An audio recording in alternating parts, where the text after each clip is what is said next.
Mes chers amis, bonjour, je suis bien content de vous retrouver après ce long moment d'arrêt. Mais il faut parfois s'arrêter pour faire quelques mises au point. Mais peu importe, je vais pouvoir continuer et terminer cette saga Voyage à travers la matière de Aristote à Mendeleïev et avancer ensuite en direction des composants électroniques. Nous nous étions arrêtés au début du 19e siècle. Ah, le 19e siècle. Un siècle de découverte. Songez qu'en 1800, l'atome allait renaître de ses cendres et que, à la fin de ce 19e siècle, la radioactivité allait être découverte. Mais reprenons donc où nous nous étions arrêtés. Alors, installez-vous confortablement, abonnez-vous si ce n'est pas déjà fait, et je vous retrouve après le générique.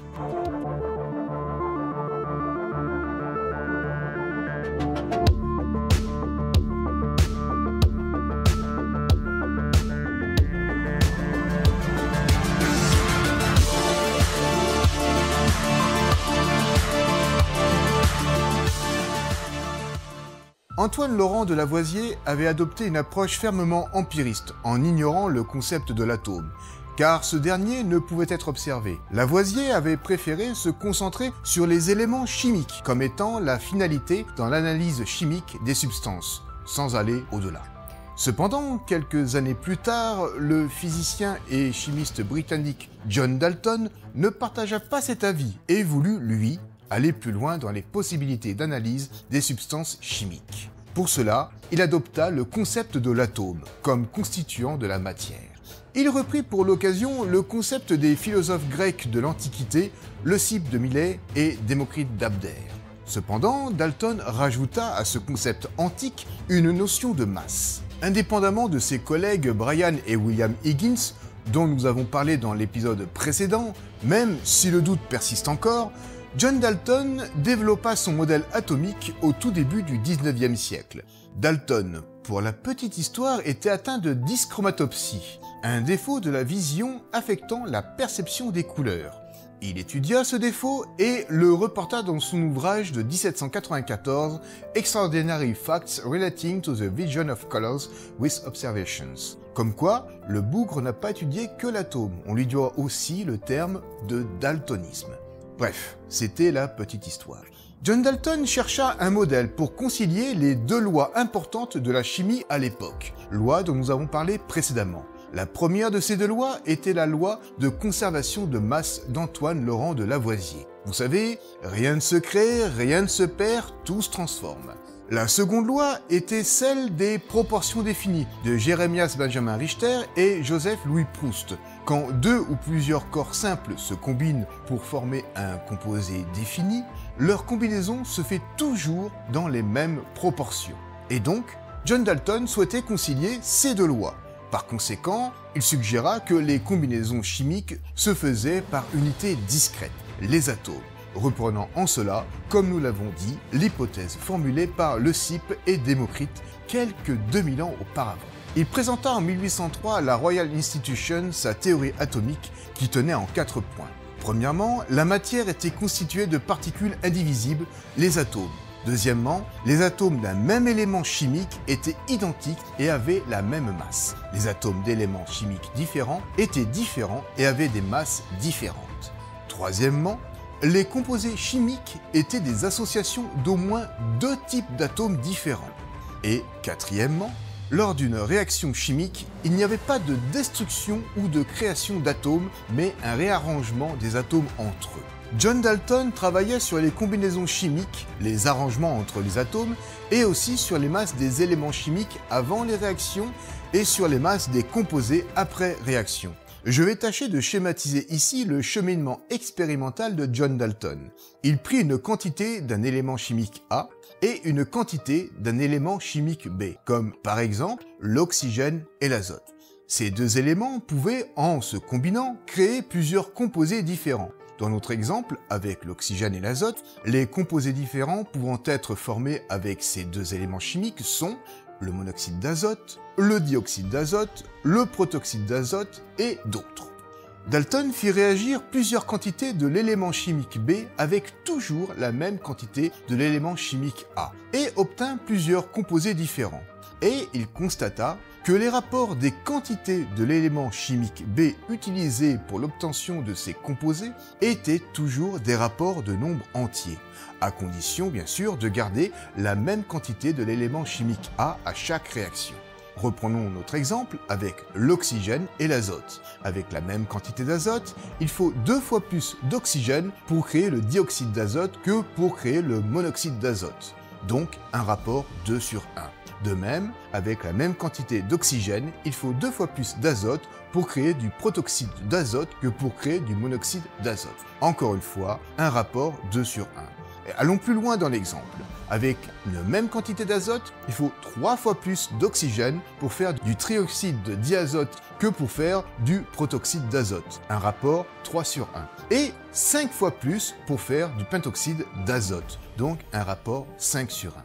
Et toujours, avec la même quantité d'azote, le rapport des quantités d'oxygène utilisées pour obtenir du trioxyde de diazote et pour obtenir du pentoxyde d'azote sont 3 sur 5. Encore une fois, un rapport de nombre entier. Et donc, cela déboucha en 1803 sur une loi de combinaison chimique, la loi dite des proportions multiples, énoncée par la suite dans son ouvrage A New System of Chemical Philosophy, dont la première partie parut en 1808. Si deux éléments chimiques peuvent se combiner et former plusieurs composés différents, alors, avec la quantité d'un des éléments chimiques constant, le rapport des quantités de l'autre élément utilisé pour obtenir ces composés est toujours un rapport simple de nombres entiers. Et Dalton expliqua relativement facilement cette loi de combinaison chimique avec son hypothèse atomique. Reprenons notre exemple de la combinaison de l'oxygène avec l'azote, pour le cas du monoxyde et du dioxyde d'azote. Dans le premier cas, un atome d'oxygène se combine avec un atome d'azote.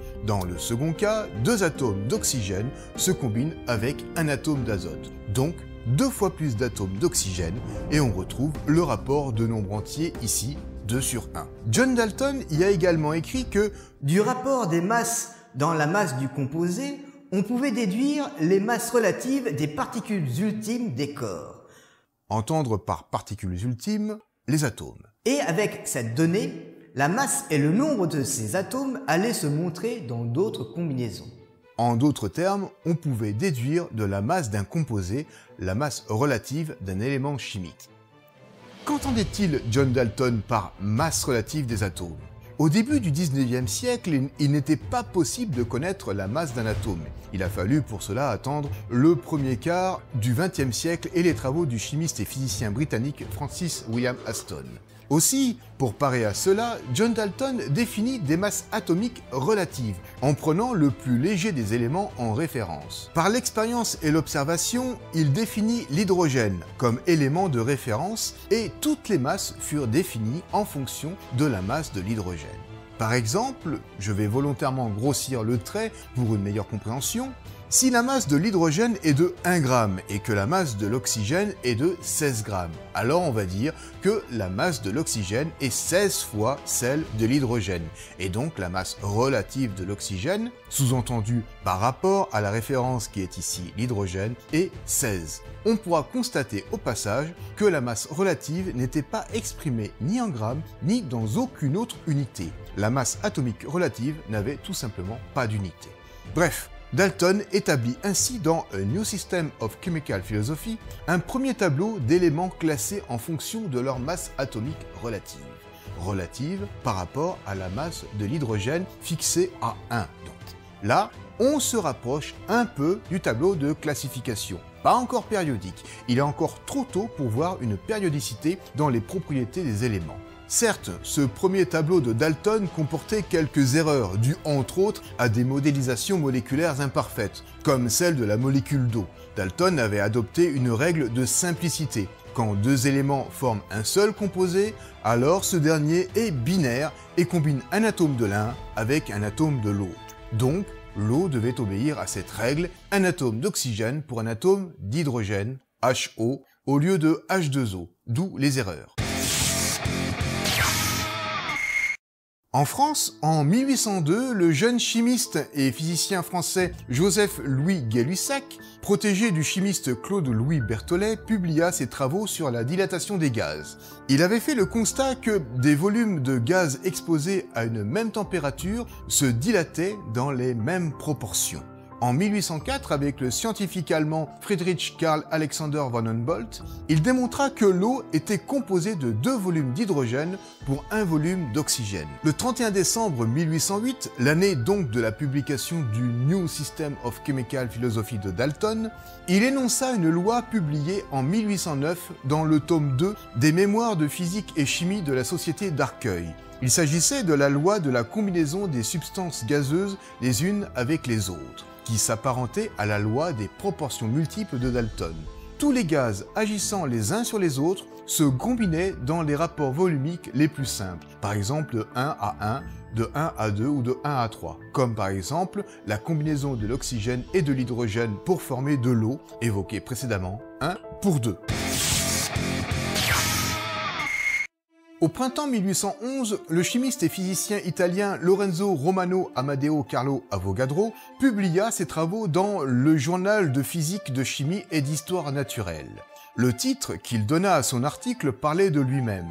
Essai d'une manière de déterminer les masses relatives des molécules élémentaires des corps et les proportions selon lesquelles elles entrent dans les combinaisons. Par molécules élémentaires, il fallait comprendre atomes. Dans ses travaux, Avogadro prit en considération 2 choses.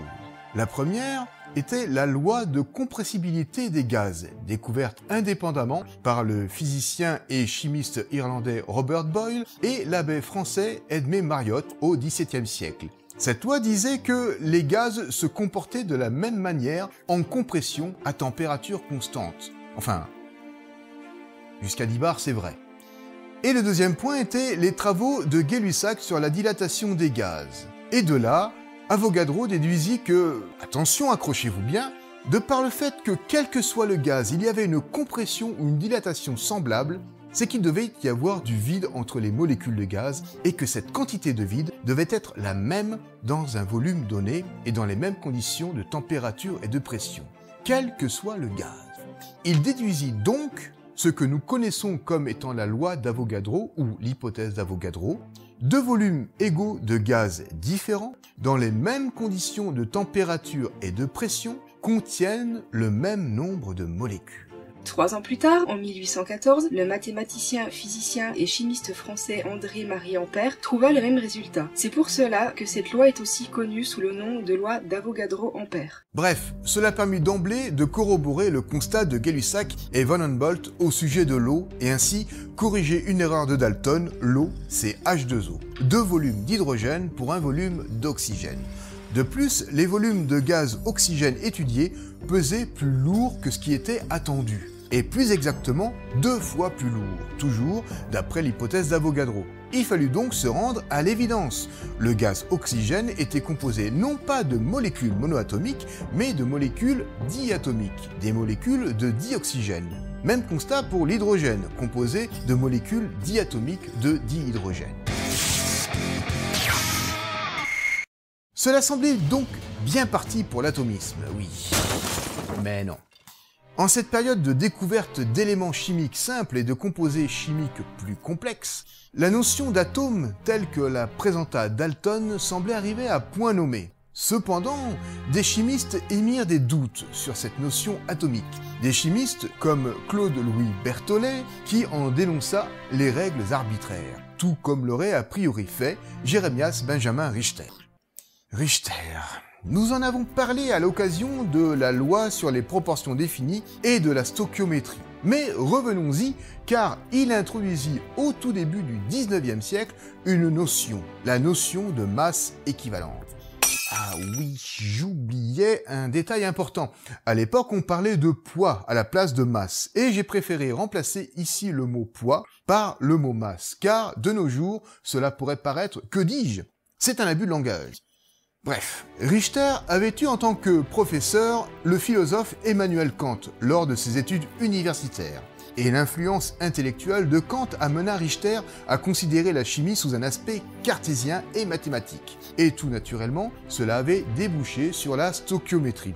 définie par Richter lui-même comme étant la science qui mesurait les proportions quantitatives ou rapports de masse dans lesquels les éléments chimiques étaient impliqués lors d'une réaction. En suivant la logique de la stoichiométrie, il avait étudié les acides et les bases, et en particulier la quantité des différentes bases à utiliser pour neutraliser des quantités de différents acides. Et Richter avait fini par sortir au début du 19e siècle plusieurs tables. Chacune de ces tables était relative à un acide particulier, et il y avait reporté la quantité de chaque base nécessaire pour neutraliser une même quantité de cet acide. Richter introduisit alors la notion de masse équivalente en parlant de la masse de base nécessaire pour neutraliser une masse de référence d'un acide. Voilà l'apparition de la notion de masse équivalente entre deux éléments chimiques, le rapport pondéral suivant lequel les deux éléments vont interagir. En fait, la notion de masse équivalente va fausser la notion de masse atomique relative. Si on résume à la grosse louche, les partisans de cette notion d'équivalent vont privilégier la notion de proportion au détriment de la structure atomique des molécules, comme par exemple pour l'eau qui, pour un équivalentiste, aura une formule HO, une proportion d'hydrogène pour une proportion d'oxygène, et non H2O, deux atomes d'hydrogène pour un atome d'oxygène. Ce qui donnera, en prenant ici aussi la masse de l'hydrogène comme référence, une masse équivalente de l'oxygène 2 fois plus petite chez les équivalentistes. Cela étant dit, revenons à Dalton et sa théorie atomique. La plupart des chimistes virent avec la détermination des masses atomiques un outil fort utile. Le premier de ces chimistes fut le Britannique William Hyde Wollaston. Wollaston avait tout d'abord été enthousiaste par l'hypothèse atomique de Dalton, et notamment par les masses atomiques. Cependant, il se posa vite la question de l'utilité de l'hypothèse de l'existence des atomes, car, finalement, les masses seules suffisaient. Richter l'avait suffisamment bien démontré avec la stoichiométrie. Par conséquent, Wollaston préféra laisser la notion de masse atomique relative pour reprendre la logique de Jeremias Benjamin Richter et parler de masse équivalente, sans donc se poser plus de questions sur la nature atomique de l'élément ou de la substance. Seules les masses équivalentes suffisaient. Il publia son travail en 1814 dans un article intitulé A Synoptic Scale of Chemical Equivalence. Il prit l'oxygène comme référence du fait que les réactions avec l'oxygène étaient plus nombreuses qu'avec l'hydrogène. Il attribua arbitrairement la valeur 10 pour la masse équivalente de l'oxygène et définit les masses équivalentes des autres éléments en fonction des masses des composés qu'il mesura ou qu'il récupéra d'autres chimistes prestigieux de cette époque, comme Claude Louis Berthollet, Jöns Jacob Berzelius, Humphrey Davy, Joseph Louis Gay-Lussac, Thomas Thomson, etc. Ainsi, dans le tableau de Wollaston, la masse équivalente de l'hydrogène devint 1,32, du carbone devint 7,54, du soufre devint 20, du phosphore devint 17,4, de l'azote devint 17,54, etc. Et Wollaston fit figurer la plupart des éléments et substances chimiques connus à cette époque. Il fournit aussi un schéma d'une règle à calcul dédiée aux réactions chimiques afin de pouvoir calculer, selon les principes de la stoichiométrie, les proportions des réactifs pour une réaction chimique désirée. En 1802, un jeune étudiant suédois publia un mémoire sur les effets du courant galvanique en médecine, et ce pour l'obtention de son diplôme. Il avait pour cela construit sa propre pile sur le modèle de la pile de Volta, vue à l'épisode précédent, avec 60 rondelles de zinc et 60 rondelles de cuivre. Ce jeune étudiant, qui préférait la chimie à la médecine, s'appelait Jöns Jacob Berzelius, un des chimistes les plus brillants du 19e siècle. Pour ses études, Berzelius louait une chambre dans une maison appartenant à un certain Wilhelm Insinger, propriétaire de nombreuses mines et mordu de science, qui avait étudié la chimie à l'université d'Uppsala, à 70 km au nord de Stockholm. Insinger avait fait construire un laboratoire où il faisait des analyses chimiques de minéraux et où, au tout début du 19e siècle, il avait commencé des expériences avec une pile voltaïque. C'est dans ce contexte que les deux hommes avaient fait connaissance et s'étaient liés d'amitié. La même année que son mémoire de maîtrise de médecine, Berzelius publia son ouvrage Afhandling om Galvanismen, mémoire sur le galvanisme, où il expose ses études sur l'impact de l'électricité sur les minéraux et certains sels chimiques. L'année suivante, en 1803, Berzelius publia dans le périodique Neues Allgemeines Journal der Chemie, le nouveau journal général de chimie, les résultats d'expériences électrochimiques effectuées à l'aide d'une plus grosse pile voltaïque avec son ami Insinger sur divers sels chimiques à base entre autres de sodium, calcium et potassium. Il put ainsi faire la démonstration que la décharge électrique d'une pile exerce sur la majorité des sels chimiques dissous dans l'eau un effet similaire à celui que William Nicholson et Anthony Carlyle, évoqués à l'épisode précédent, avaient constaté dans l'eau pure. Les sels se décomposaient en deux corps électriquement opposés qui étaient attirés chacun par un des pôles de la pile. Cela amena Berzelius à formuler dans les années 1810 sa propre règle sur les combinaisons chimiques, la théorie électrochimique dualistique. Selon lui, les composés chimiques étaient constitués de deux parties, l'une électriquement positive et l'autre électriquement négative, et le tout était uni par l'attraction électrique. Très appréciée au départ, cette théorie ne résolvait cependant pas le cas de structures moléculaires complexes et dans les années 1830-1840, le chimiste français Jean-Baptiste Dumas l'a mis en défaut et cette théorie du dualisme électrochimique fut finalement rejetée. Mais, parce qu'il y a un mais, Berzelius avait introduit la notion d'électronégativité dans les éléments chimiques, notion qui sera rectifiée, affinée et quantifiée jusqu'en 1932, année où le chimiste et physicien américain Linus Carl Pauling, près d'un siècle après Berzelius, redéfinit le concept d'électronégativité. Mais dans la première moitié du 19e siècle, selon Berzelius, les éléments électronégatifs étaient ceux qui étaient attirés par le pôle positif et les éléments électropositifs étaient ceux qui étaient attirés par le pôle négatif. Et ce fut ainsi que, en 1836, il put définir une échelle d'électronégativité des éléments qui commençait à aller dans le sens de la classification de Mendeleïev. Certes, cette échelle était expérimentale et qualitative, mais eut au moins le mérite d'être la première en la matière. Mais revenons au début du 19e siècle. Jöns Jacob Berzelius fut dès le début acquis à la théorie atomique de Dalton, et il entreprit entre 1808 et 1815 une vaste étude pour définir des masses atomiques relatives. Il analysa des centaines de composés chimiques, principalement des sels et des oxydes, pour définir ces masses atomiques relatives. Cependant, ne suivant pas Dalton, il prit, tout comme Wollaston mais indépendamment de lui, l'oxygène comme référence et lui attribua arbitrairement la valeur 100. Berzelius put définir ainsi la masse relative de l'hydrogène égale à 6,24, confirmée par les théories de Gay-Lussac et d'Avogadro. Berzelius devint une référence, si ce n'est la référence, en termes de détermination de masse, fût-elle atomique relative ou équivalente. Berzelius introduisit aussi une nouvelle notation des éléments chimiques, car cela commençait à devenir impératif d'y mettre de l'ordre. En effet, tout comme lui, le physicien et chimiste britannique Humphrey Davy avait expérimenté l'électrochimie et avait pu ainsi isoler entre 1807 et 1808 le sodium, le potassium, le calcium, le magnésium, le barium et, en 1809, le chlore. Ainsi donc, au début du 19e siècle, le nombre des éléments chimiques explosa. Jöns Jacob Berzelius initia donc une nouvelle façon de symboliser les éléments chimiques qui étaient jusqu'ici, avec les composés chimiques, symbolisés par des petits dessins. Même John Dalton, au début du 19e siècle, avait proposé une nouvelle façon de symboliser les éléments, mais toujours basée sur des petits dessins. Berzelius préconisa l'utilisation de lettres pour définir les éléments chimiques, une majuscule suivie éventuellement d'une minuscule, dérivant du nom latin de l'élément, comme par exemple Fe pour ferrum, le fer, Pb pour plumbum, le plomb, Ag pour hydrargyrum, le mercure, Au pour aurum, l'or, K pour kalium, le potassium, N pour nitrogénium, l'azote, etc. C'était à peu de choses près la symbolisation que nous connaissons aujourd'hui. Le fait que Wollaston ait pris arbitrairement la masse équivalente de l'oxygène à 10 comme référence pour la détermination des autres masses, ou que Berzelius ait fait la même chose mais en prenant 100 au lieu de 10 pour l'oxygène, ne plut pas à tout le monde. Le chimiste écossais Thomas Thomson observa que les chimistes britanniques John Dalton, William Henry, Richard Phillips et Edward Turner préféraient garder la masse de l'hydrogène à 1, alors que lui, Wollaston, Berzelius et un grand nombre, si ce n'est la totalité des chimistes du continent, préféraient garder l'oxygène comme référence. Enfin, presque tout le monde, car dans l'édition de 1818 de son ouvrage Elements of Experimental Chemistry, William Henry rapporte que Humphrey Davy lui-même s'était rangé du côté de Dalton, en prenant la masse de l'hydrogène à 1. Henry souhaitait que tous les chimistes prennent le même standard, à savoir que la masse de l'hydrogène atomique ou équivalente fût égale à 1.